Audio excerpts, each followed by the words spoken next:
the times of your life. Very good evening, everyone. It's Jerry and James, two Pommies who are Australians. And I apologize, there seems to be a little bit of a problem on the sound here. Hopefully, it will improve as we go through this. But anyway, I wanted to make a short introduction. Basically, what we're going to talk about tonight is your life in China based on the tweet that you put out. So, first of all, let's explain to everyone why you call yourself the Commie Pommy, and then we'll talk about this fantastic extended tweet that you put out. So, James, over to you. Why are you the Commie Pommy? Oh, thanks, Jerry. Good to be here, and hello to everyone watching as well. Commie Pommy, well, it wasn't something that took too long to come about. It was just a spur of the moment decision. But I'll give you a brief introduction anyway. I'm originally from England, and I moved to Australia when I was young with the entire family, did my schooling there and education, and spent a significant portion of my life working there. Mm-hmm. And I'd always had an interest in Asia, so I decided I wanted to come over. I'll get more into that a little later. Commie Pommy essentially came about because I have a connection with China through my wife, who was Chinese born, and I'm from the UK. And most may not be aware, unless they come from Australia or they have a significant connection with Australia, that Pommy actually means, well, that's actually debatable, but they use the term Pommy to refer to someone who's from England and has emigrated or moved to Australia. And when I was packing up to move to China this time, a lot of my friends actually said, "Oh, you're going to become a commie." And they were saying it jokingly, and I didn't take it to heart. And I just put the two together. I thought, well, I get called a Pommy there, I'm going to get called a commie here, so why not call myself a Commie Pommy? That's how it came about. Let me just interrupt you here. We have a problem. Someone else has come up with this. The sound is bad out there as well. It's very difficult to hear what you're saying. Maybe it's just moving the microphone around. If you have a microphone that you can, a disconnectable, connectable microphone or earphones might help. But it seems that it's really difficult at the moment to hear you. It could actually be the internet connection here. I tested it earlier, and everything seemed okay. But yeah. Now I'm just when you're not speaking, there's no background noise. As soon as you start to speak, there's a lot of crackling. And so someone is saying Jerry is clear, but James is not. So yeah, I'm terrible. We do have a problem. What I might do, I might end this broadcast and then create another one to start immediately. Is that okay with you? That's fine. Yeah. Just quickly, is there any difference now? Because there was some software open which I've closed. Yes, you fixed it. Is that better? Okay. That's 100% better. I just realized I had this piece of software running, and I'm just, that should be there. So gone. Yeah. Hopefully that's better for everyone. You have a tiny little echo in the background, but we can live with that much better than we could live with what we had before. Okay. Yeah. My apologies. Okay. So there you go. He's evidence that it's better. Sounds great. So, okay. So, again, I knew what you were talking about with the Pommy bit. Why do people in Australia call you and me Pommies? Why do they call Pommy? So that the actual audio is breaking up there. So I had a little bit of trouble hearing the last part. Okay. Why do people in Australia call you and I Pommies? Why is that? It's interesting. I've had this conversation with many of an Australian, and they believe it means prisoner of Mother England, which, if you actually step back and had a look at it logically, it wouldn't make sense because we've come from the UK. So technically, were we prisoners or weren't we prisoners? Were the ancestors in Australia prisoners? I don't know. But I also read a few articles that actually stated that the actual origins was from the word pomegranate, meaning the color of our skin. Now, I don't know whether that's true, but the origins, I'm unsure. So I actually have there's two avenues there. But yeah, I copped that all through school, Pommy. You know, they would add some colorful words at the end, but it was all just for fun. I copped it a lot when I started living in Australia. I was much older. I was 28 when I went to live in Australia, and my kids were only 5 and 3, so they didn't get it very much. The younger kids don't get it. But at work, I got a lot of that. The great unwashed and those kinds of names. So, okay, so that explains the Pommy part. What about the Commie part? Commie, well, it's interesting because I've got a couple of very close friends in Australia who, let's just say, they don't have a very good opinion of China. For, you know, a lot of people don't as well, but they pretty much just said, you're going to become a communist, and they just shortened it to Commie, which most of us would have heard anyway, especially back in the days with the USSR and everything like that. You're a commie. And yeah, they were just saying it as a joke, and that's where it comes from, the fact that I've moved to China. So they were calling me a commie, and that, again, that was just in fun, and I don't mind. I thought it was funny. So. Fair enough. The Australians always have a great thing of shortening everything. I mean, my proper name is Jeremy, but I call myself Jerry. Everybody knows me as Jerry, but in Australia, I'm always known as Jer. They shorten everything. I've never heard Jer before, I must say. Jer or Jez or Jezza. I mean, it's Jezza, yeah, Jerry. Jezza is very common. Yeah.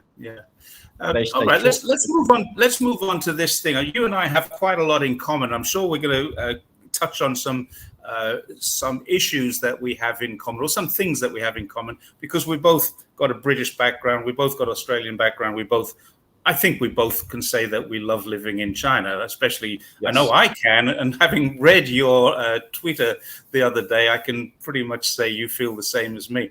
But let's go back to your childhood. You said you were drawn to China since childhood. Yes. Why were you drawn, or what drew you to China? To be honest, I don't really know. When I was young, I always had a fascination with the Great Wall of China, and that was in the primary school when I was in the UK. They had pictures of it on the wall, and I remember that distinctly. And I thought to myself, I just liked it. I thought that's amazing. And I was only young. I mean, I was probably 9 at the time. And back in the UK, Monkey was on TV as well. Granted, that was a Japanese show, but it was based on a Chinese folktale. And I was enthralled by it. I loved it. And in addition to that, I also had I loved Bruce Lee as well back in the day. Yeah. So, I mean, I think it was probably more Asia in general, but more directed towards China.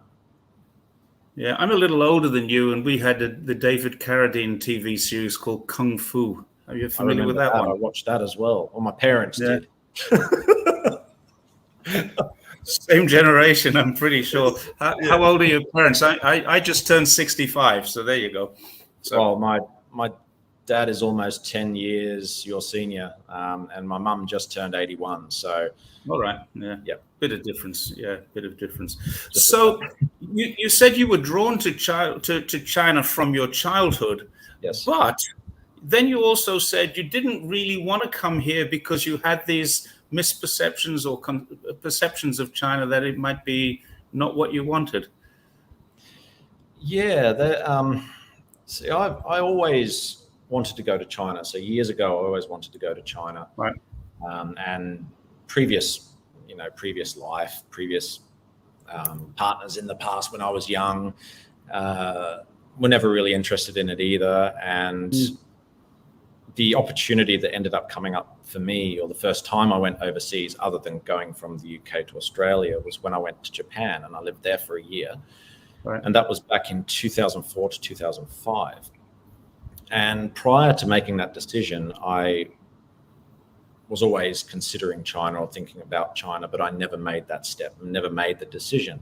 And it was always in the back of my mind because I heard the way people would talk to Chinese people in Australia when I was going through school, and they weren't very nice to the Chinese population at the time. And I mean, that went on for a long time.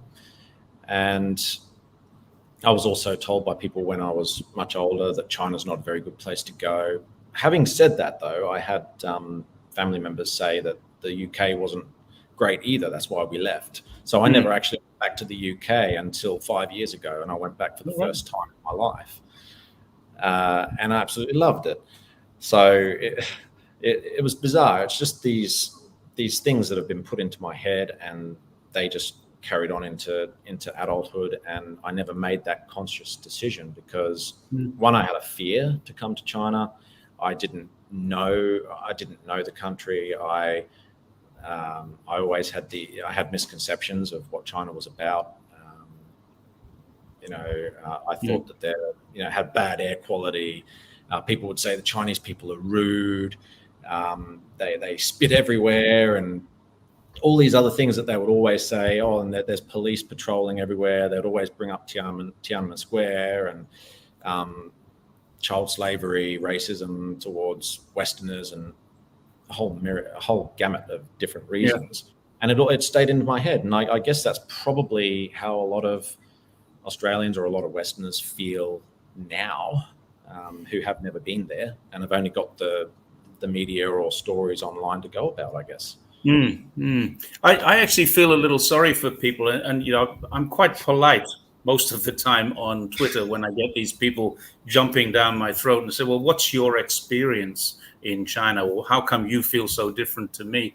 And the fact is, most of them have never been to China. They just base this on media, and I think you and I can prove on a daily basis that media is misinforming them. And that's the thing that I find. It's the worries and the misconceptions. And you talked about, the weather can be a bit grueling at times. Right now, we're going through torrential rain, very high humidity. It's 32, 33 degrees centigrade every day. It's hot, humid, it's uncomfortable. Same as here. Yeah, okay. So you've got the same sort of thing. The weather can be. What about this rudeness? You said that you had the perception that people were rude. Yes. I also had the same perception, and I had it for the first few years that I was here, until I started noticing that they aren't actually rude. They're just different.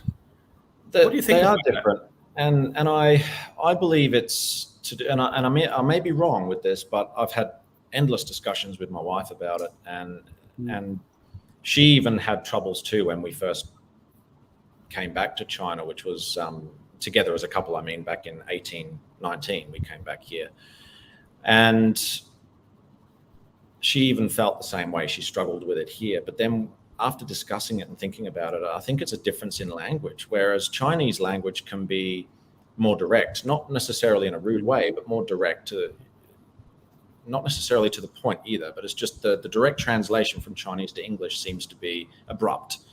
And in addition to that, there's a very large population here, and even in the cities, there's a large population. And we always struggled with customer service. We always thought, oh, they're just rude, like, oh yeah, tap, go out, kind of that kind of thing.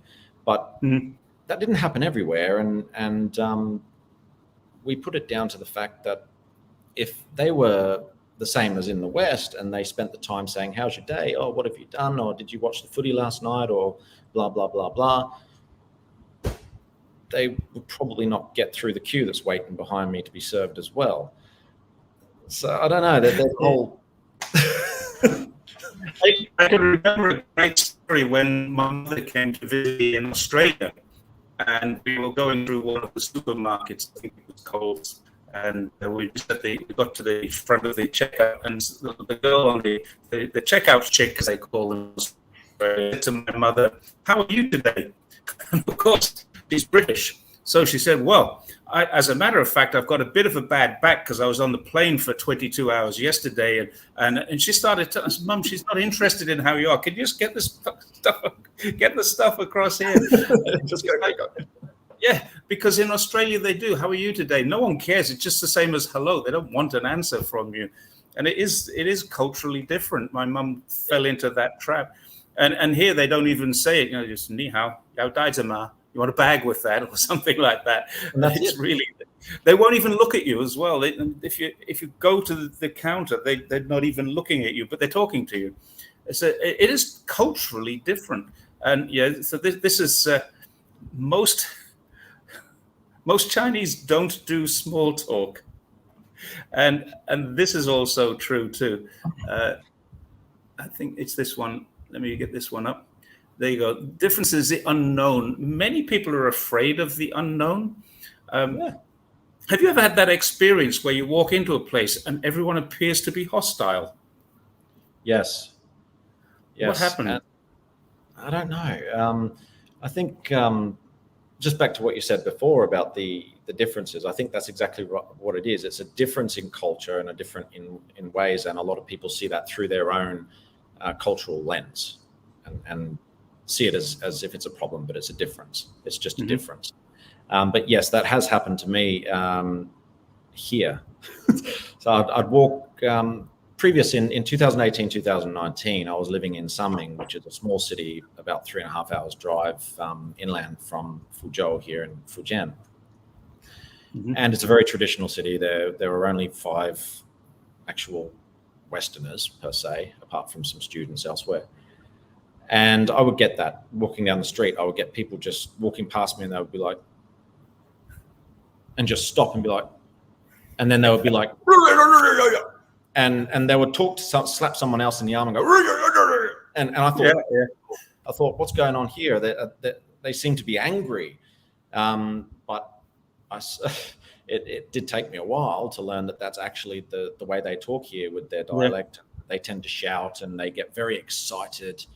And they're curious as well, very curious, and they just want to interact. And sometimes that can be a bit like, whoa, especially for Cantonese are a little like that too. Where they say "fan lama," what? They're just asking, "Have you eaten yet?" "Fan lama."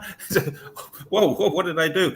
But the thing that struck me, especially traveling through China, and you've been in a city that's many hours from the bigger cities, so you're in a fourth or even untiered city, and you find that when you go into these villages in the countryside, and literally they've never seen a foreigner before. It's like, in the cowboy movies when the stranger walks through the swing doors and the piano player stops and the barman stops wiping his glass, and everybody stares, and then but it appears hostile. And then suddenly you smile at them and you say, "Nimen hao," and they "Oh, hey, Nimen hao, hey, what's your John?" And they're off. That's fine. Everything is fine. So I heard that. But this is what you should avoid doing: walking into bars that are owned by the triads in Hong Kong.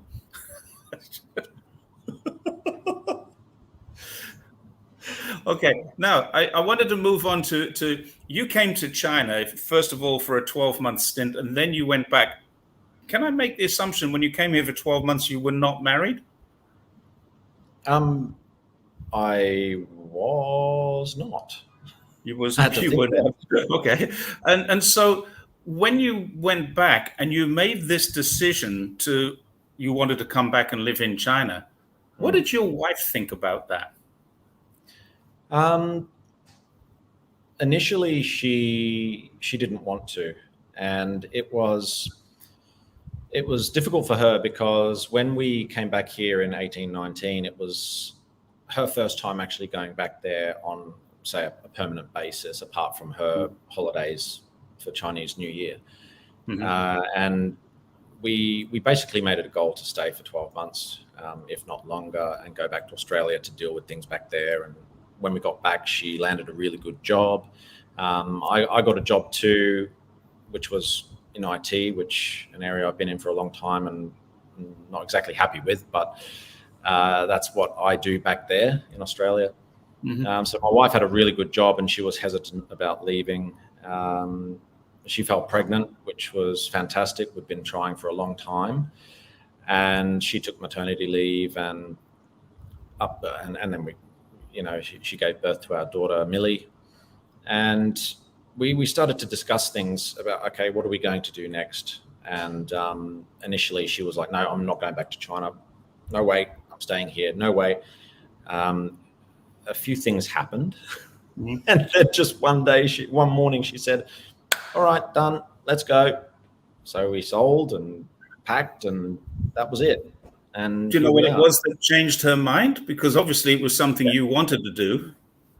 Yeah, I do like it here. I mean, granted, the first year that I was here, the first 4 to 6 months was incredibly tough because I struggled with culture shock and adjusting, and I had to go from being the one who was doing most of the stuff in Australia for us as a married couple to absolutely nothing, like not being able to do anything. I couldn't speak the language properly. I had to depend on my wife fully. And in Australia, there were a few things that basically rang bells, especially after we had our daughter, and that was the hours that we would have to work, the commute that we would have to undertake to go to and from work, where we lived.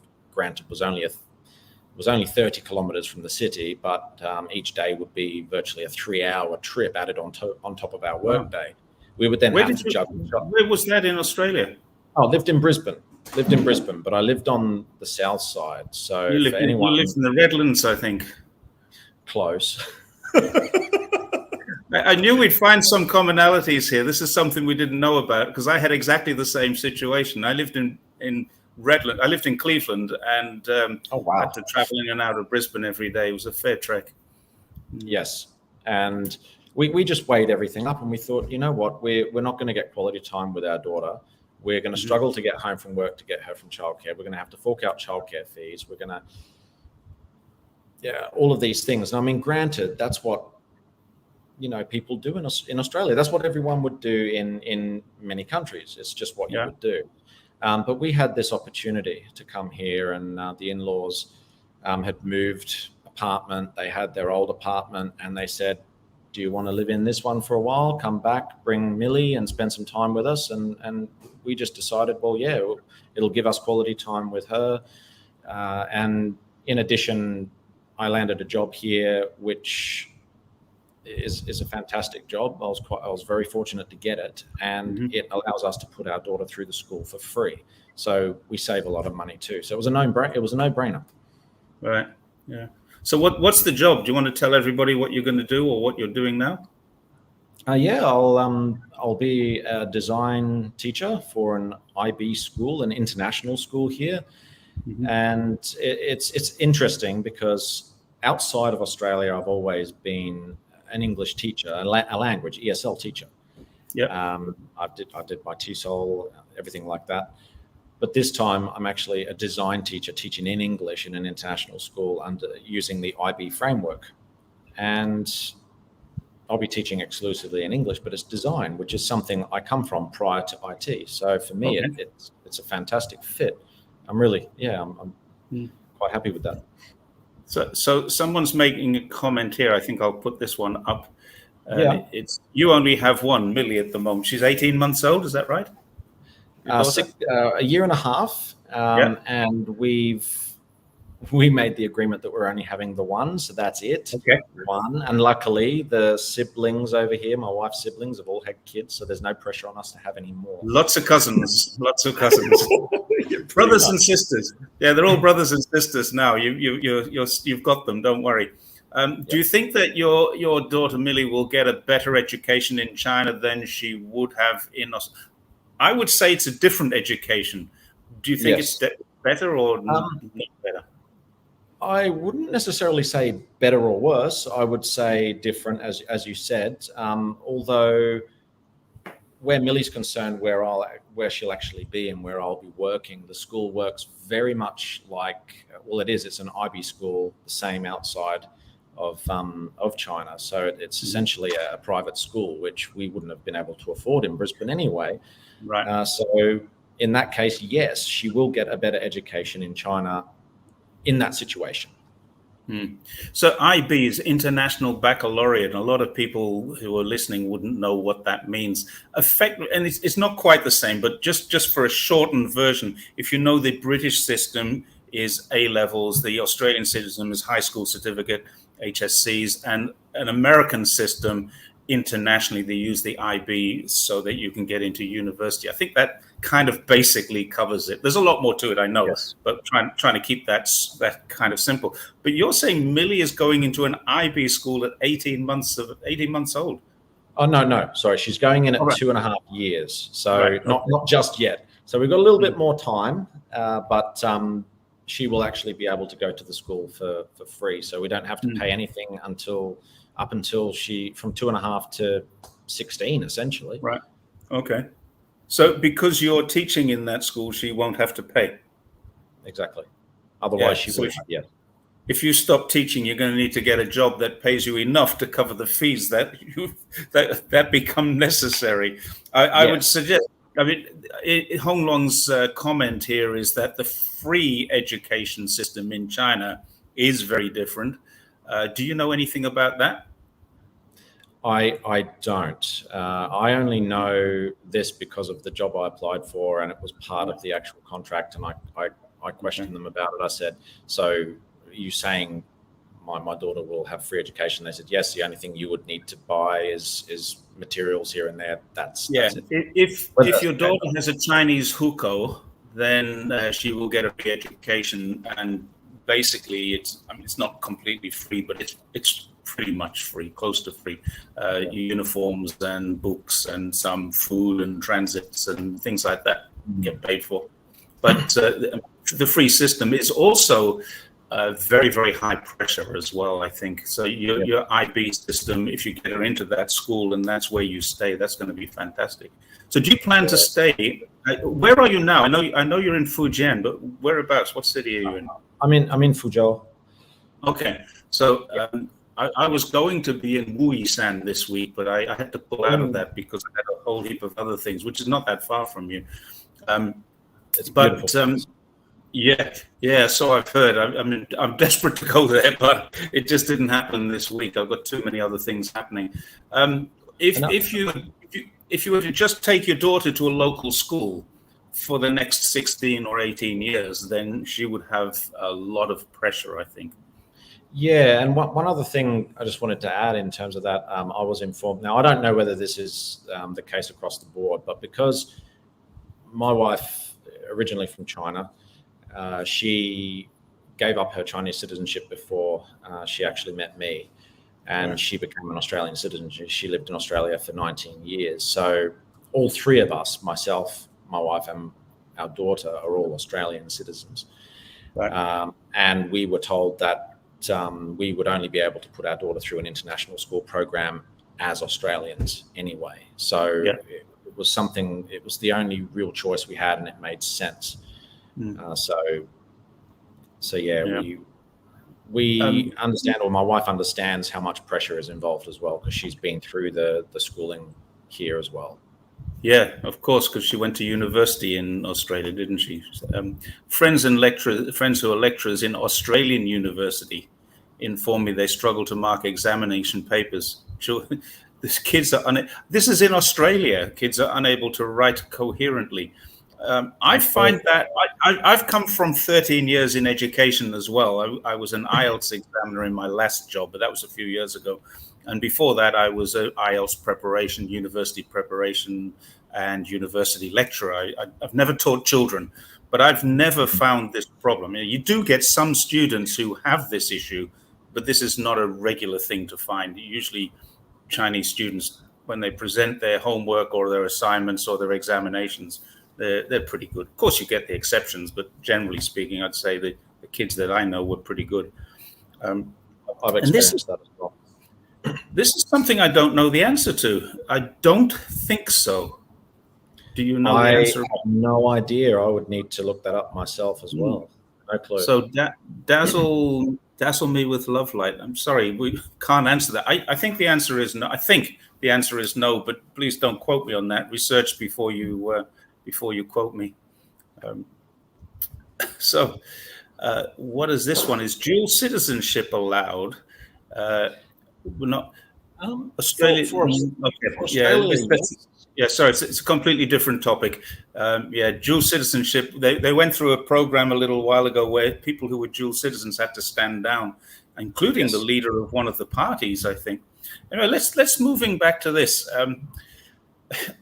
Interestingly, you and your wife are here in China, and my wife is there in Australia right now. She's having a 2.5 month holiday with her parents because she has a sister who lives in Brisbane, in Redcliffe, actually. And Oh, yeah, they're currently on a long driving tour. And I spoke to her just before I spoke to you tonight. She's exhausted. They've had 7 days on the road, and they've been through Sydney, Merimbula. They've been to the Great Ocean Road. They've been to Melbourne. They're on Phillip Island at the moment. And one of the problems that she says is she cannot get good Wi-Fi anywhere. And you make the same comment in your tweet that it's kind of like going back in time when you leave China, which is supposed to be the underdeveloped country, and you go to one of the most developed countries in the world. Now, you're an IT guy, James. What's yes. gone wrong?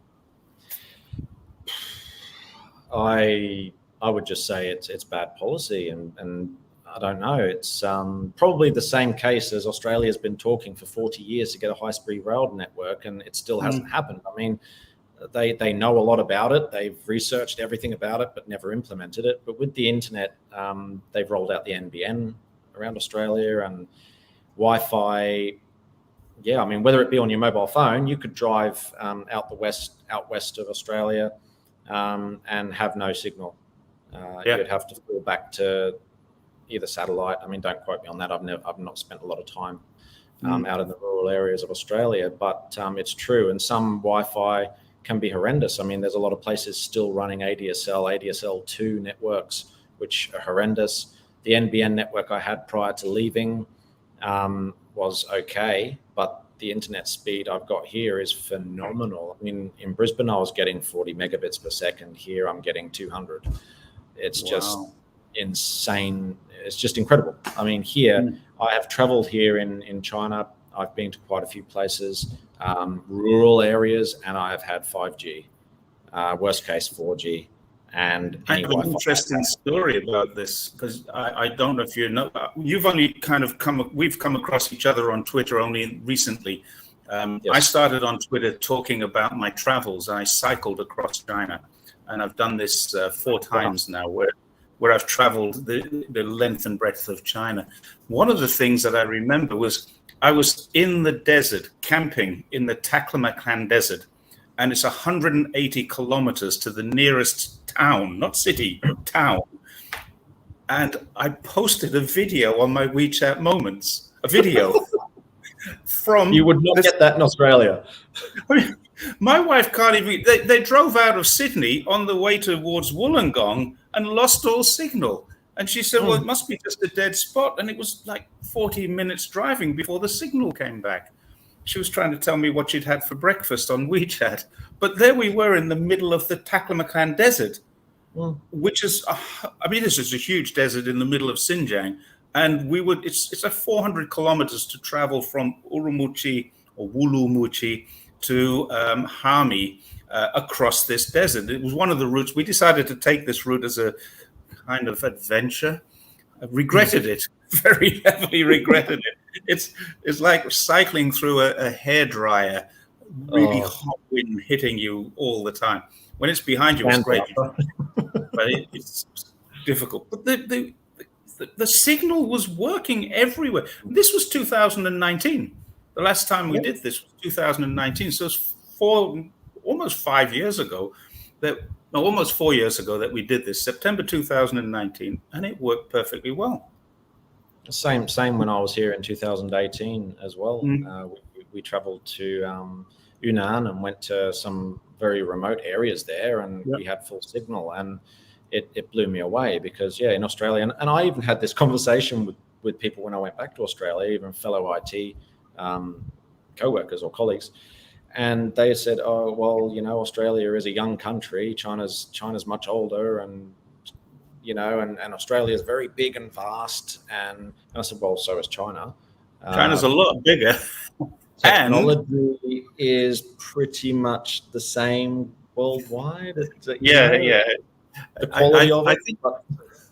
I think it's a case of. I think really it's a case of investment. Australia is not investing in itself because the return on investment is just not high enough. China does have a lot more people, so if you've got a village with 5,000 people in it, then you're going to need to take signals there, and it's as simple as that. I think. Yeah. So it's a very interesting thing. Let's move back to my questions that I have here. The IT one was a question. You made a comment about Chinese people being free and Australian people less so.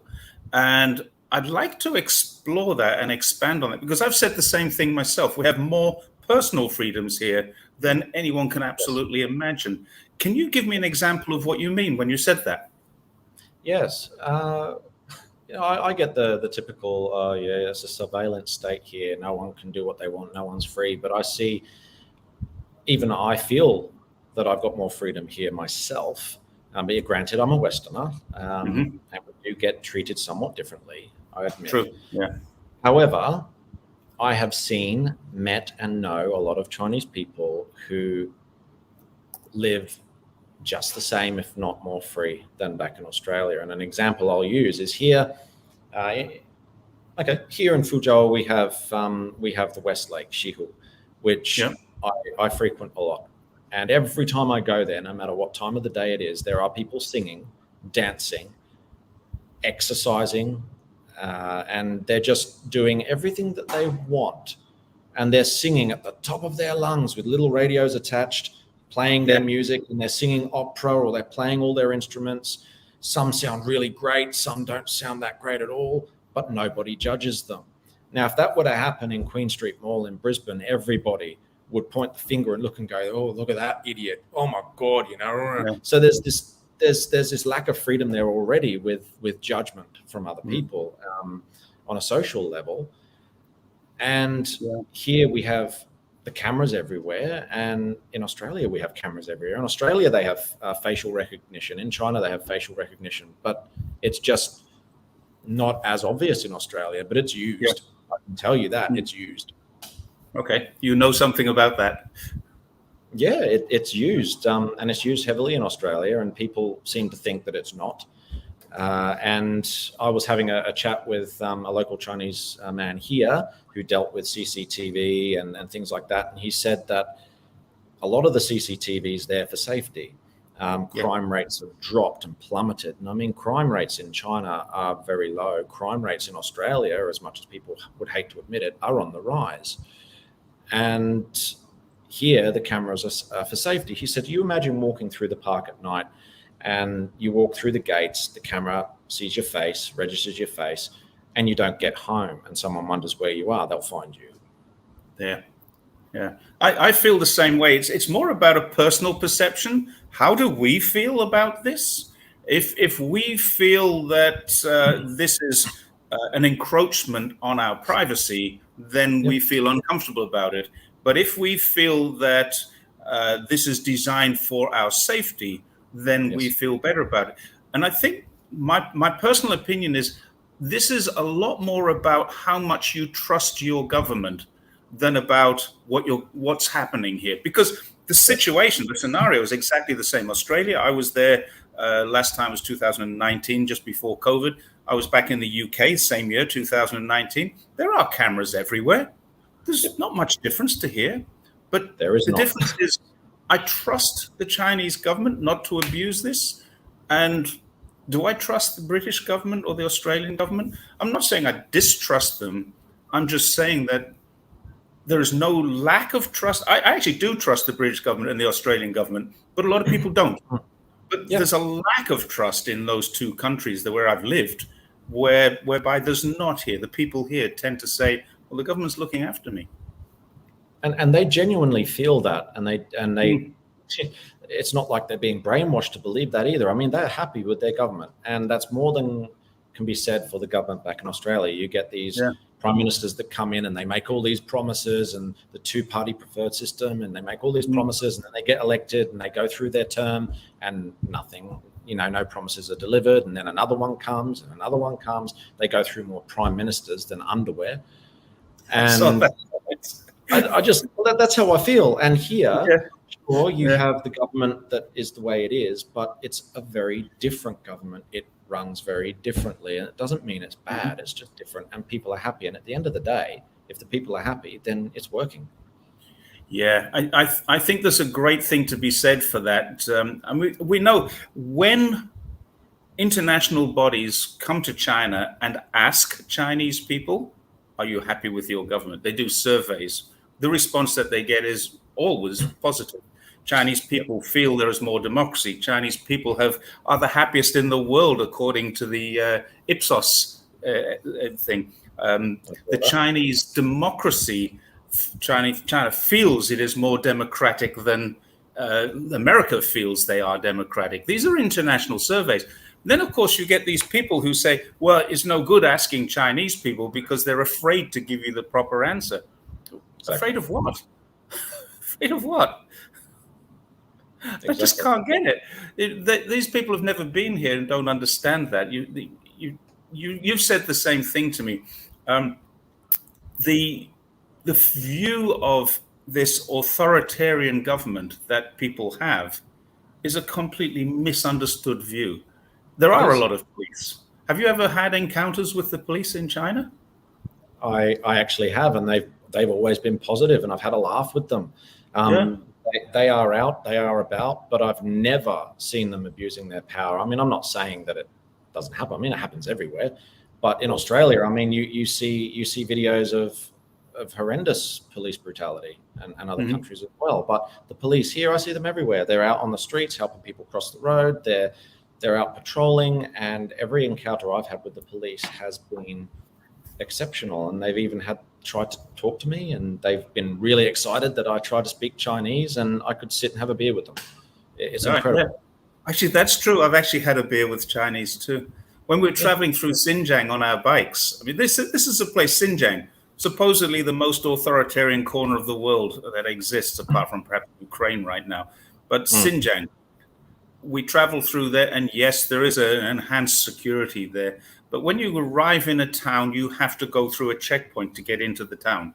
There's no way to get into, no roads into the town without going through a police checkpoint. You must go through. Everybody has to get out of the car. They don't actually swipe their cards. They present their cards. Face gets recognized, and through they go. It takes 2 minutes, 3 minutes, no more than that.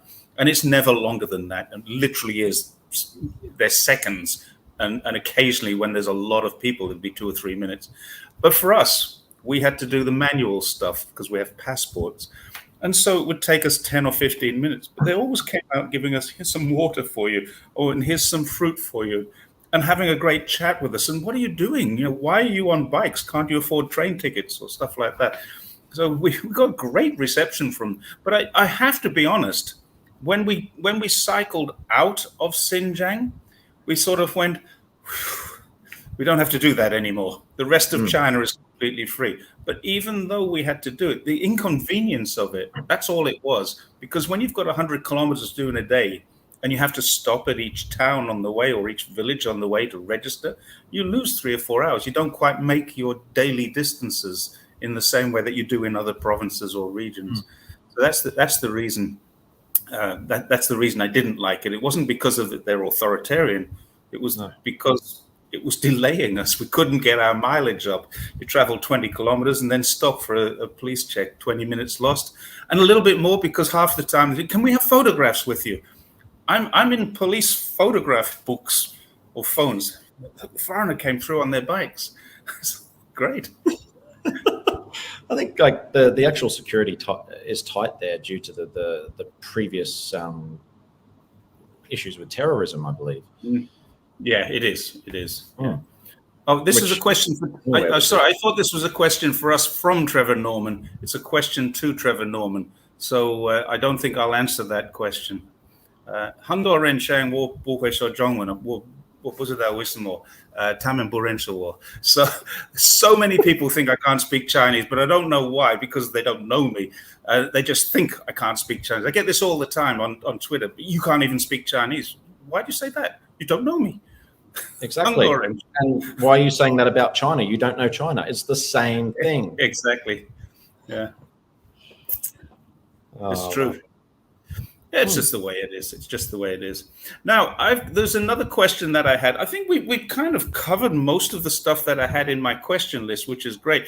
But you mentioned to me that you, and I hope you don't mind me saying this because this wasn't in your tweet, that you feel you have some kind of a calling to write or make videos about China.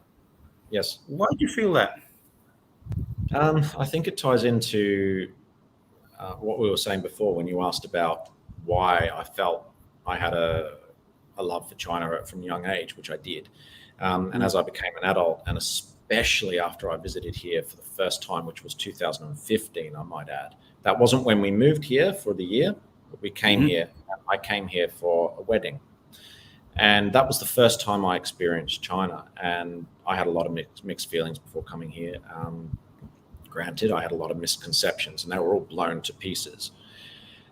And that was the start of my journey. And I have no problem admitting it. I love this place. I love China. It is a beautiful place. And I feel it's horrendously misrepresented. And it's not just because I have a Chinese-born wife.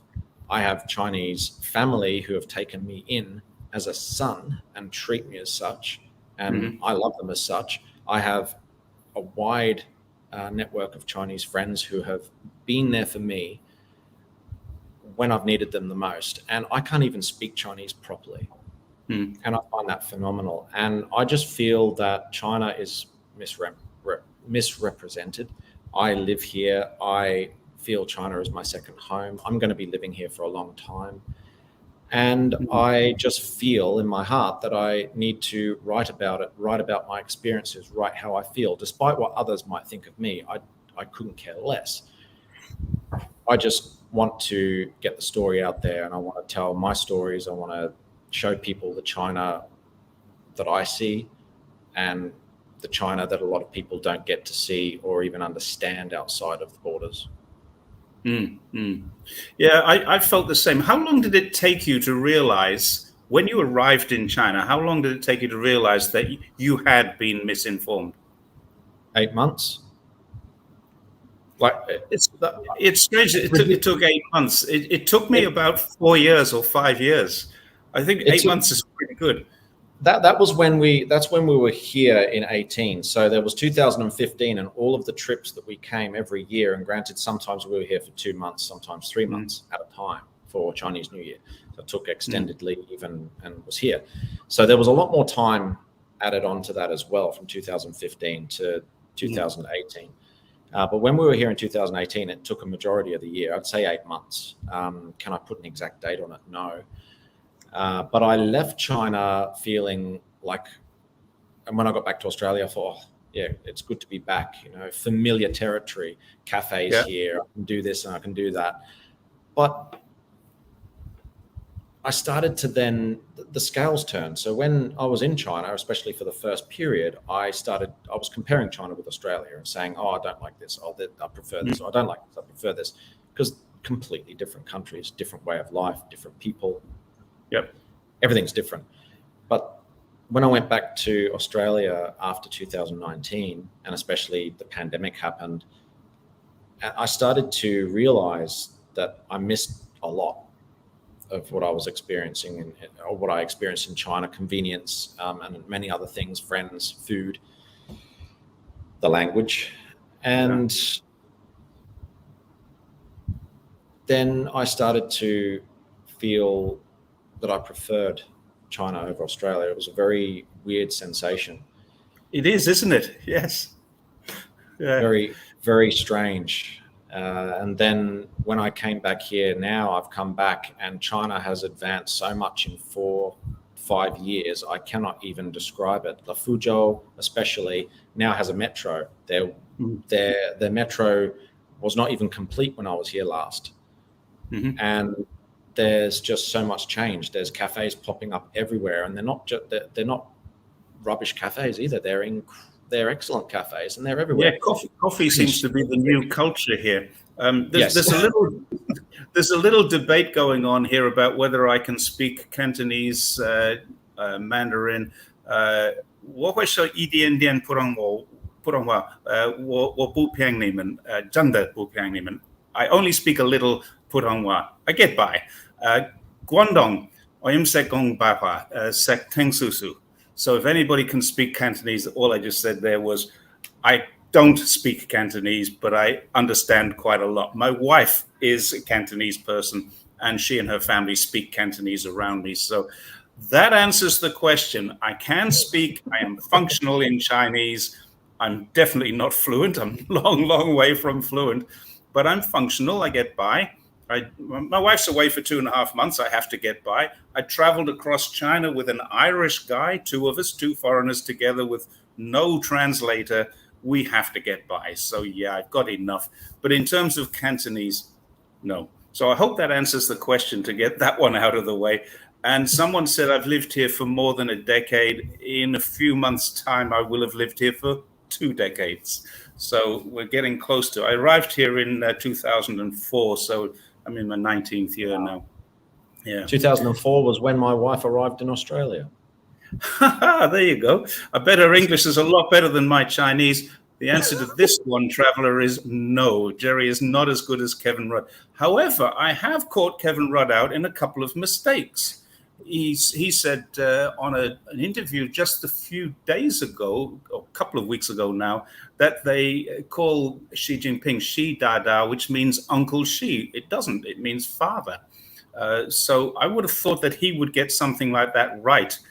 He's not Uncle Xi. It would be Xi Shushu if he was Uncle Xi, but he's Xi Dada, which means he's the father of our country at the moment. Our country. I'm allowed to say that. Yeah. You said you've done some traveling. What about this one? What's the progress of rural regions? You came here and then you left and then you came back. Did you notice? You noticed changes in Fuzhou, I know that. But what about rural China? That too. I've seen. Well, I mean that's been steadily the same, but it has been getting better. A lot of the country towns, or Laojia, especially my wife's hometown, they're building new buildings. It's improving. I mean, the last time I was in her hometown, there were sections that were just empty, old derelict buildings that have been left there to fall apart, which is part of the family's heritage, from what I understand. But there's a lot more development going on in the rural areas as well. Not to mention the train network here, the high-speed rail network here is just improving so fast, and the infrastructure in terms of road for car and bus transport, truck transport is incredible. The roads are just linking everywhere, so everyone can get everywhere and go everywhere. But I've not seen a huge difference with the rural areas in terms of the cities. Of course, the cities are going to develop and move and change a lot quicker. But as the cities are skyrocketing, you're just zooming away. It's pulling all of the rural areas are coming with it, in my mind. I'd agree with that. I've spent a lot of time. I think I'm quite lucky. Some people who are vloggers on YouTube get taken to places that are really fantastic. They get the best food, best hotels. They get shown into these. They get free into the 5-star, 5A rated events and activities. I don't. I get taken to poverty alleviation schemes, and I get taken to things like democratic meetings in a village town hall and stuff like that. And people look at that and say, God, that's pretty boring. Not to me. It's totally fascinating. And I've also been involved with charity for a long time. Accidentally, we became accidental fundraisers. In 2005, we had a Christmas party and raised some money that we donated. we didn't plan to make money, but it got too big to really handle. And 120 people were coming to this planned party for half a dozen of us. It just got bigger and bigger.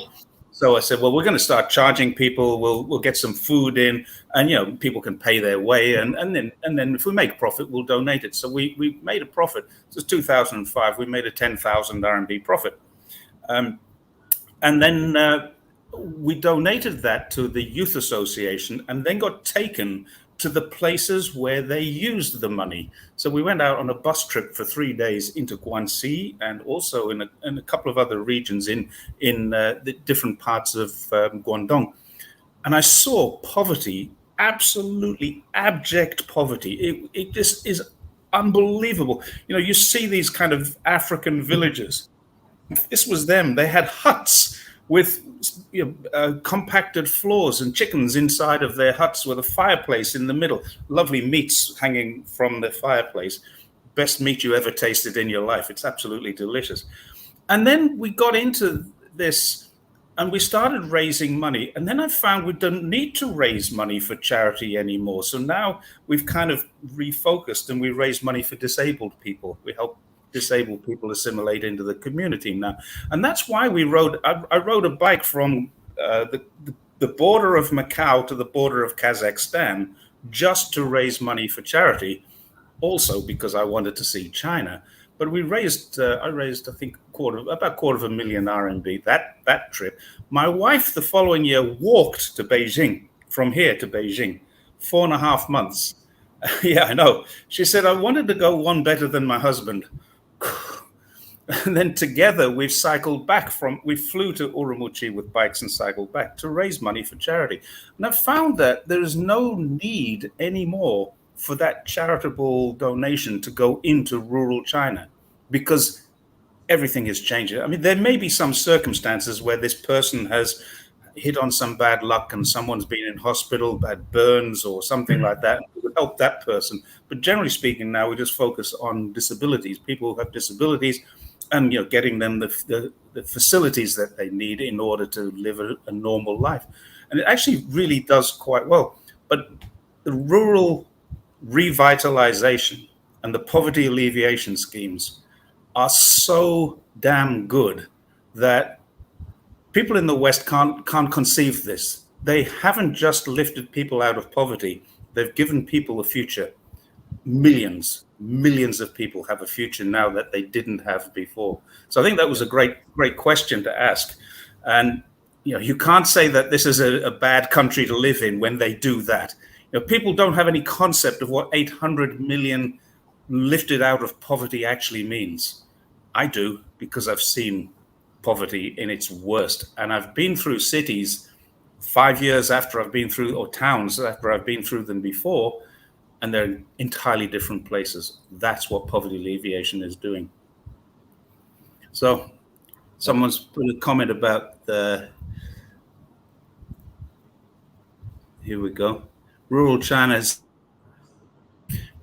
This is part of your IT thing. The idea of taking IT and the unsung heroes, I think, of poverty alleviation are the express delivery people. Oh, it's incredible. Thousands, hundreds, millions of people work in express delivery now, and they're selling stuff on a farm we bought some Hami melon in Hami from the side of the road. And while we were there, my wife ordered some to be sent to her father in Guangdong. 36 hours later, they were enjoying fresh Hami melon straight out of the field, onto the truck, down to Guangdong. Wow. It's incredible. I mean, I know I've not witnessed a lot of it myself, but I know from an IT standpoint, and the automation here is incredible. The automation for deliveries, food. I mean, I use online applications to order food, groceries, and things like that. And the actual groceries we receive are fresher than what we would be getting at Woolworths in Australia. It's just right. It's incredible. It takes 3 days to get them from the field into the shopping, and it takes you 24 hours to get them from the field into your fridge on this system. Yeah. And food delivery here, not just restaurant delivery, like takeaway or food delivery or anything like that. Groceries are at our door within 30 minutes. Within 30 minutes, and we have never had a problem with any of the, the fruit and vegetables. It's been incredible. We had a situation here in Zhongshan a while ago where we ordered some food. It was just at the end of COVID, in the last few days back in December, and we ordered some food, and we waited ages, and it didn't come. Something has gone wrong. It didn't come, and then my wife got a phone call, and it was from the guy in the shop, and he said, I've got a record of your food being picked up, but I don't have a record of who picked it up or whether they delivered it. Have you seen has your food arrived? And she said, no, it hasn't. Oh, I'm so sorry about this. This is the second time this week this has happened. And it turns out that some of the delivery drivers were actually stealing the food. And the reason turned out was that one of the delivery companies wasn't paying them properly. So we got our food delivered free of charge. Again, it was reordered and delivered, and there was no extra cost. And I said to Anne, while we're eating it, Anne's my wife, while we're eating it, I said, maybe we should contact the shop and pay for the second one as a kind of pay it forward thing, because COVID is actually quite good to me, believe it or not. I actually made money during COVID, more money than I would have done if COVID hadn't have happened. So I said, let's do a pay it back. So she contacted the guy and said, can we pay for these? Because if that guy stole them, it's because they needed it more than we did, and we can afford to pay for it. And the guy said, no, there's no need. I've done the same thing myself. I've covered it. Don't worry about it. So it looks like a lot of people were paying stuff forward. And I think that was the good thing that I found about China. Here, back to another point, social media. Social media comes from the internet. Social media and the SF Express and the ZTO Express. This is it. They're selling stuff live. Have you done that? Have you bought anything live from the farm rather than from the supermarket? I haven't yet, but I've seen it. I am on Douyin quite frequently now. I wasn't to begin with because I didn't like just spending ages scrolling through, and I'm the same with Facebook, I might add, or Instagram in the West. But I've seen it now, and I know people that are doing it, and I think it's fantastic because you can actually see the products, order and buy direct. This is an interesting one. How you've been in Australia more recently than me. Do you think poverty is rising in Australia or remaining the same or decreasing? What do you think? It's a tough call. I'm not too sure about Australia. I think the standard of living might be decreasing because people are busier. There's problems with the interest rates and everything like that. I do know that there are other nations like the United States and things like that do seem to be going backward and poverty is increasing. There is a large homeless problem in Brisbane, a homelessness and drug problem in Brisbane, and in Australia as well. Most people would just see that as the norm, though, because that's all people have seen. Whereas here in China, I find it very different. But I can't say for sure about Australia having. You sold your house in Australia, didn't you? No. Oh, right. Okay. I sold out a long time ago, but my daughter is in the housing market in Australia. It's pretty tough. Yes, it is. We're discussing getting rid of it because being here now and looking at where things are moving, we don't feel that we would have been able to have kept the house if we'd have remained in Australia, and that's that's a sad thing. I mean, that's the truth. Yeah, my daughter's okay. She can she's got an apartment and she's okay. She can manage it, but her mortgage rate has increased, I think, 11 times in 12 months, maybe 12 times now. And that's a big problem. It's gone from $800 to $1,500 a month, $800 a month to $1,500 a month. And It's a tough call when she's single and living on her own. It's a tough call to keep that one going. Yeah. Terrible housing. I'm not sure that it's a housing problem. I think it's a thing that could seriously become a housing problem. I'm not sure. Yes. Yeah, if nothing is done, they're talking about bringing in more migrants, and I'm okay with that. I don't have a problem. I think Australia needs more people, but it also needs more resources for those people before you bring them in. It's not just in Hollywood Walk of Fame. It's not just in Hollywood. San Francisco and Philadelphia, I believe, have the worst homelessness problem, and this is the problem. It is on the rise, whereas here in China, it's the opposite. I was in Guangzhou last week, and I saw a couple of beggars. I don't know about you, but I haven't seen beggars in years. In Zhongshan, where I live, I haven't seen a beggar for years. But I saw a couple in Zhongshan just a couple of days ago. That was the first for me. So I'm hoping that was just kind of where I was, or maybe it's not a big problem. I did walk around. I walked probably about 10 kilometers in 3 evenings that I was staying. I went for a walk each night, and I saw 2 or 3 beggars, but it was only one spot where there was on either side of the footpath. Couldn't walk through without passing them. But no one has cash now. How do you pay a beggar in China? Yeah. Oh dear, it's cashless, and I know I've got friends in Australia who are not sure about that either. They keep talking to me.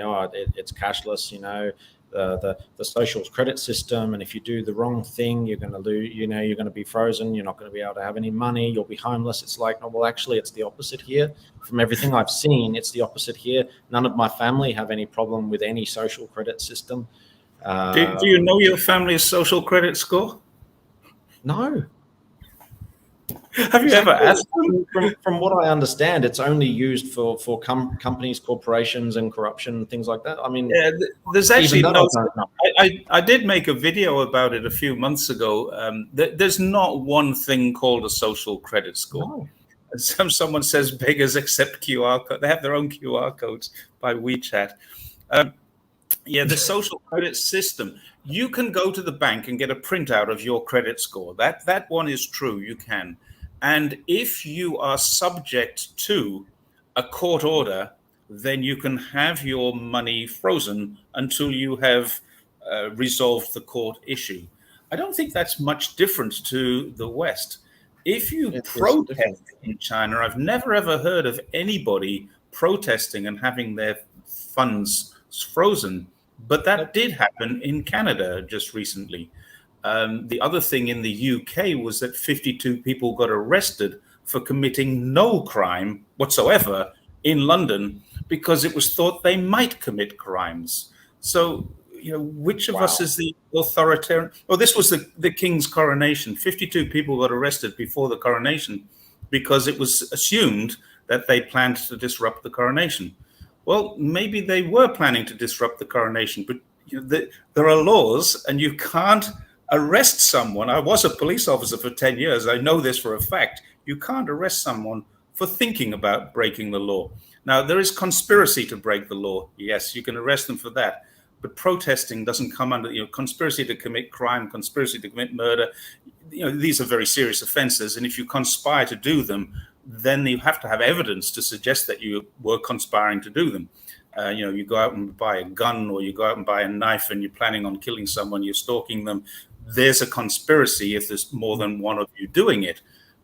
But conspiracy to protest doesn't exist, or didn't exist when I was a police officer in London. So there's a big problem. It's almost as if, go on. It's almost as if some Western nations are actually looking at China and making up these stories in order to implement these laws and things in the West, looking at China and saying, oh, we're using China as an example here. It's like, well, actually, just a thought. Yeah. Well, people protested here during COVID back in December. There were protests. The only people I've heard of who were arrested were a bunch of Hong Kongers who deliberately came here to protest. I haven't heard of anyone else. I don't know anyone who protested. And of course, one guy from the BBC was arrested as well.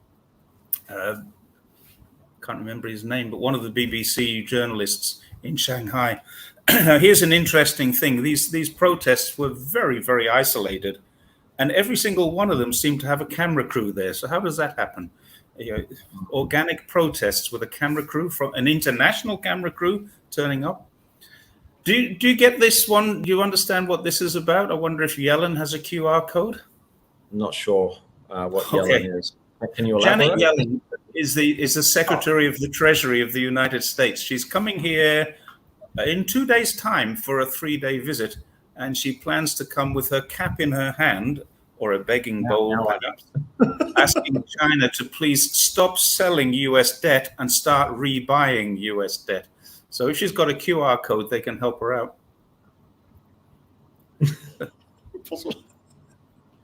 These are the ones that got arrested in Guangzhou. There was a bunch of Hong Kongers got arrested in Guangzhou, and it turns out they were arrested because there was a money trail, and a money trail into their bank accounts. So yeah, the Chinese police, they may not be authoritarian, but they're pretty efficient when they want to be.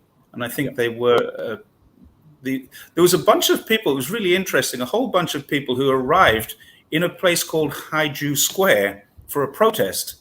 But Haiju Square is not where they should have been protesting. There's a suburb called Haiju where there was lockdowns and people were upset and angry. So they actually went to the wrong place, and they were protesting free Haiju, in English, free Haiju. And of course, they're in Haiju Square, which is like 12 kilometers away. They're in the wrong place, which indicates, and of course, because they all speak Cantonese, it indicates that they weren't locals. Wow. I don't know about this one. Do you have a comment on this? Nigel Farage's punishment? I have no idea what that means. No, not sure. Nigel Farage. No, okay. So, yeah, this is an interesting one. We're getting a little political here about Hong Kong, and this is maybe outside of your area of expertise. But I'm thinking about doing something about this. But I thought about doing something about this, but I decided not to. About a year ago, or maybe even more, I did a video about Hong Kong's national security law, and I'm just going to leave it at that for now. Hong Kong's national security law, they've just issued arrest warrants for 8 people who are not in Hong Kong, and that's it. So let's have a look. This is another thing. This has just happened today, imposing restrictions on rare metals to the US. Fair enough. If the US wants to sanction China, then China has the right to sanction back. Exactly. But then they throw a hissy fit when it's done. Yeah, I think the next thing I was going to ask you, and this is actually coming down to my last question. We're over the hour, and I said we'll try and finish within 90 minutes. You said that you plan on doing some videos. You only have a couple up already, and you want to do some writing. Where can people find you? I know you're on Twitter. I'm going to put your Twitter name here. It's the Commie Pommy, isn't it? I think Twitter is Commie Pommy, and YouTube is the same. I have a couple of videos on YouTube, and it's essentially just all I've done at the moment is just done some walking tours in some of the sites here in Fuzhou, and briefly discuss the history. I also enjoy writing, and that can be found at the moment on Twitter. I did pay for the blue tick on Twitter purely because I wanted to write stuff. Everyone uses Twitter to write very short things, and I thought, you know what, I'm going to be a bit different here, and I'm just going to write something. And if someone says, oh, stop writing something so long, stick it on a blog or whatever. I mean, I have a blog, but I no longer use it. I find myself on Twitter more often than not. Right. I was thinking about going on Medium and chucking some of my my stories on there. But as it stands, mainly at the moment, Twitter, YouTube, And as I said, I do have a blog, which is hellofujian.com.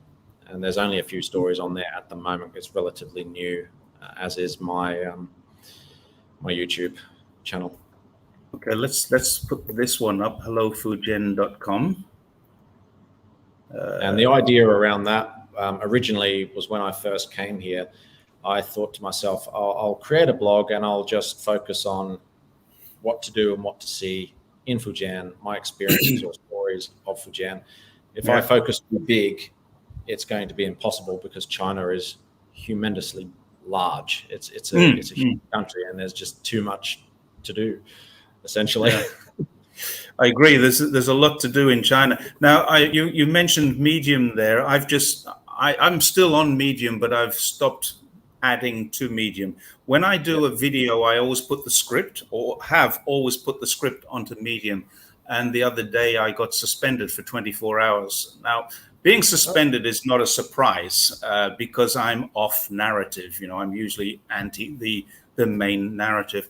And so that didn't really surprise me very much that I finally got suspended. I was back on 24 hours later, and I got a very curt message. I applied to find out what was going on, and it's called Medium, trust@medium.com or something like that. And so I wrote to them saying, what's the story? And I got an email back saying, we're looking into it. Okay. Next day, I was back online and I got an email from them which just said, it seems one of your articles, and they didn't say which one, got caught in our spam filter. You are now reactivated. That was it. So which article? What did I do that was wrong that got caught up? And how about an apology, or at least some kind of reasoning for this? You know, it really was.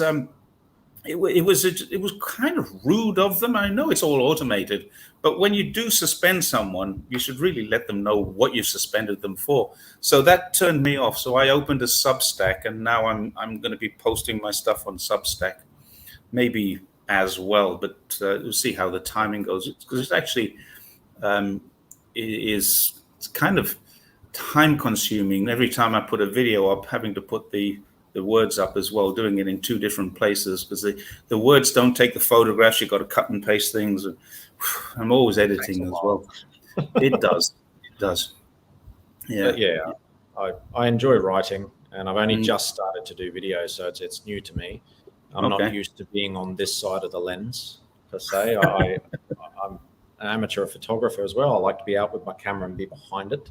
So it's unfamiliar territory for me to be the other way around. I felt the same when I first started this. Actually, I used to wait until when I was doing one of my videos. I used a script, a teleprompter, and stuff like that. And I used to wait until my wife went out before I did it because I was so self-conscious about doing it. Now I just say, hey, I'm going to go on live. I'm going to make a video. And she says, okay, I'll shut up. So she just sits there and reads a book until I'm finished. Usually it doesn't take very long. But I did feel very self-conscious. I'm like you. I think we both have a lot in common. I'm very similar to you in this. I feel uncomfortable in front of the camera. I feel a lot better behind it. I'm okay doing this kind of thing, but I do feel uncomfortable when I'm in front of the camera having to say stuff. I think that comes from the fact that if I were to do that in Brisbane, and I had my gimbal thingy and had my phone and I was talking in it and doing this and that, everyone would be looking at me in terms of what the heck is that idiot doing? Or And here I've noticed that people just do it, and hence why I said the freedom thing. I mean, I see them walking on the street talking in a camera, and they've got this massive rig around their waist and the camera up here, and they're going and doing their thing. And I think nobody cares. Nobody's looking at them, so why not? Why not? Why can't I do that? So exactly, yeah. I don't do much outside. I did when I first started. I would take my camera outside and put it into a park. But I found, you might be, you're just in the middle of a. You're not live. I wasn't live streaming, but just in the middle of recording an interview, and then suddenly a head comes in. Huh? And some uncle or auntie, curious, just wondering what you're doing, or walking past you, and they walk past and they go. Yeah, I've seen that. That's happened to me too.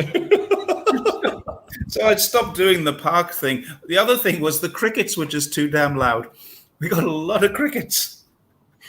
And my other problem is I can't walk and talk because I'm going to trip over something. I'm very, I'm great on bikes, but I'm clumsy on my feet. So I have trouble walking and talking. I think your trip through China on a bike would have been phenomenal. Going to do it again. Oh, wow. In September, we're heading down to Hainan. We're going to ride down to Hainan, and we're helping Hainan TV make a video. They've just constructed a path all the way around the island, and they want to make a video with a couple of cyclists. Oh, and wow. they've asked if we'll go down there for a few days to help them do that. And they're going to pay me, I think, I'm not sure if they're paying both of us or paying each of us. I'm not sure, but we're going to get $1,000 US, which is like 7,000 RMB for 12 days work. It's really, we're not doing this for the money, that's for sure, but the experience, and they'll cover all the costs, so that'll be great. But riding in China, it's awesome, but then there are days you just look at, what the hell am I doing here? You're pushing up a mountain in freezing cold, it's snowing, and it's not easy, but it's great. It's a great achievement to have under your belt and say, I've done that. And people say, well, where did you ride before you came to China? No, I rode to school as a kid. That was it. Yeah. Well, I did some cycling in Australia, and the majority of it was connected to a Wahoo in my lounge room. So I was cycling virtually most of the time. It's not entirely bike friendly in Brisbane. I mean, some might argue that, but for me, it didn't feel like it was bike friendly. But I would love to do something like that here too. That'd be fun. China's actually surprisingly bike friendly. I mean, in the cities, you have bike tracks all over the place. When you get out of the cities, I saw somebody here who is from Nanning, and Guangxi has fantastic. We spent 7 weeks cycling around Guangxi in 2000, during COVID, 2020, I think it was, 2021. During COVID, we spent 7 weeks. My wife and I left here, rode to Guangxi, spent 7 weeks on the road, so about 5 weeks in Guangxi. And the cycle tracks there are amazing and really, really good. And we got up, we didn't get to Nanning because we turned right at Yuling and headed up to Guilin and spent some time around Yangshuo and places like that. But we got up into the mountains just before you get into Guizhou, around the rice terraces, and we spent a few days there. That was fantastic. Wow. That was an awesome place. There it is. I think this is the guy. Anthony Roche, you're in Nanning, right? And you really are lucky if you want to ride a bike around Nanning and Guangxi. I didn't mean to hit on that one. I was just trying to remove the last one. Also, it's quite flat. Now, people don't realize this, but Guangxi, with all those mountains, it's quite flat to ride around because the roads go around them. But to get into Guangxi from Guangdong, you go across the Nanling Mountains, and they are beautiful, really beautiful. Yeah. So I can only imagine. Well, get on your bike and do it. I think I will. I mean, the first time I ever cycled outside of Australia was actually in Hong Kong. Right. I visited Hong Kong and I cycled for 6.5 hours over and across and around the island. Yeah. And I don't think I'd do Hong Kong. I think that would be more dangerous than China for me.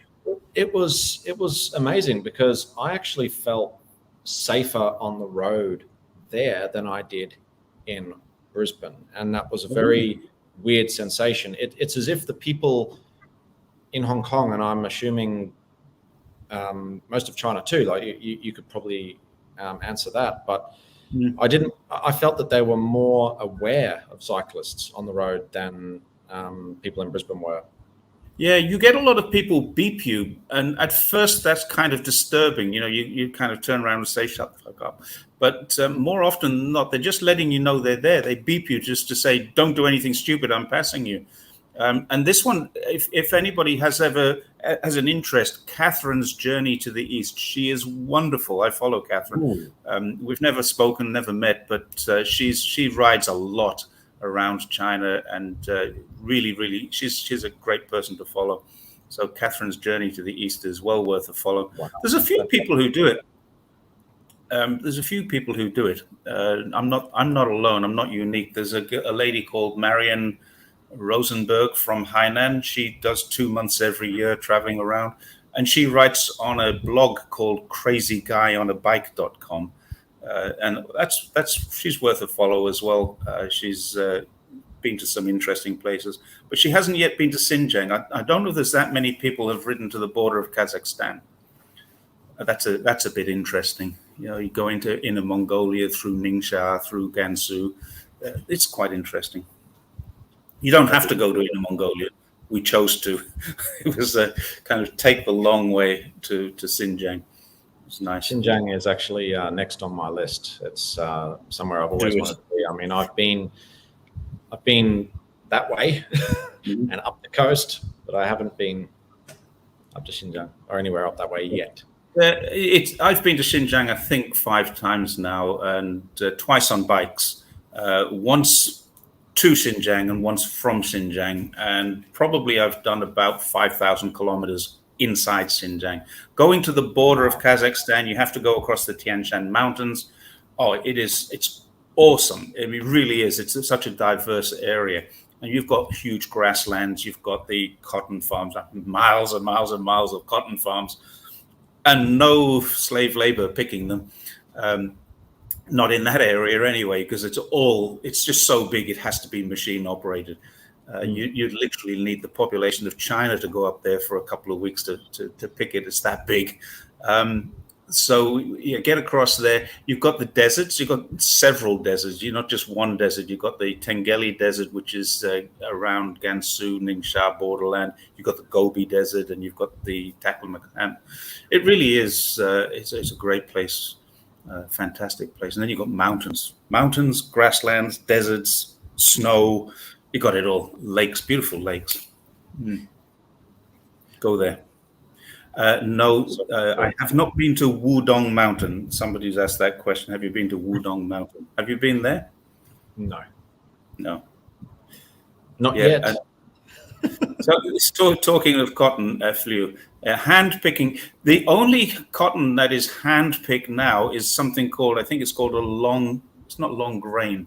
It's a longer strain of cotton, and it's hand picked because it's a much higher quality cotton. And it is very well paid, yeah. Well, very well paid, I understand. I've never done it. Yes, someone's just mentioning, you're living in Fujian. Were you aware that Xi Jinping was the governor of Fujian once upon a time? Yes. Yeah. Yes, I was. Good. Okay. Well, so we've already put up where people can find you, your videos and your writing, which are not very prolific at the moment, but you are going to pick that up, right? Oh, most certainly. Yeah. Okay. So the Pommy, the Commie Pommy on Twitter, the Commie Pommy on YouTube, and hellofujian.com online. They're all you, right? Yep. Is there anywhere else they can find you? Not just yet. I don't really use Facebook or Instagram at the moment. Right. Neither do I. So mainly those platforms at the moment, but when things do change, and I'm sure they will, I'll be putting it on there as well, on Twitter, to let everyone know. And this is a great point, Glum. Don't forget to push the like button, everybody, if you like it, because that gets us out to the wider world. The more likes you get, the more YouTube focuses on putting you out there. Thank you very much for suggesting that. So yeah, someone said Egyptian cotton. This is the one. It's the Egyptian cotton. It's also in certain parts of America you can get it, and it's 20% of the world. Xinjiang is a huge producer of it. It's the top quality. You know, when you go into a hotel and the hotel sheets are really nice, that's what we're talking about here. And that cotton. So okay, Anything else that you'd like to add, James, before we go off the end of the broadcast? I would like to thank everyone that took the time to comment and like and show an interest in my tweets. I started that not by wanting to get a lot of attention. I just wanted to share my stories, and I feel it's almost meditative to type and write stuff like that. So I just thought, well, why not let the world know? So I did it, and I had no idea that that particular tweet, I had no idea would be as popular as it has been, and I'm very grateful for everyone at least taking the time to read it and show an interest in that as well. Well, I bookmarked it, and I'm going to be sending it to anyone who challenges me. And read this bloke; it's not me. I like to have other people who've been through what I've been through and understand it. So, I mean, I thank you for writing that tweet. And basically, I knew you were there, but you drew attention to yourself there. I mean, you do attract attention with the name Commie Pommy, but this one really did help. And you're going to get accused by some people. I mean, it already happened today. You see, one guy accused us both. Don't listen to those white guys. They're paid by the CCP. Did you see that one? Yes. And I mean, I read them all. I see them all, and honestly, I don't mind. And the reason I don't mind is because everyone has a right to have their own opinion. It's just they need to be more informed, I guess. But overall, the result, the feedback overall has been positive. And to be honest, I don't mind about the negative comments, and they're going to happen no matter what you do. That's true. That's true. You could say whatever you like, and someone will be against you. Yeah. Yep. All right. Well, James, thank you very much for joining me. And we got up to 150 viewers there, which is amazing, I think. Fantastic. I've lost my mouse.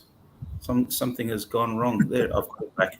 I'm going to say good night to everybody, but thank you very much, everyone, for joining. We got up to 150 views, which is really good for this. So obviously, it proves something that, James, you're more popular than Jerry.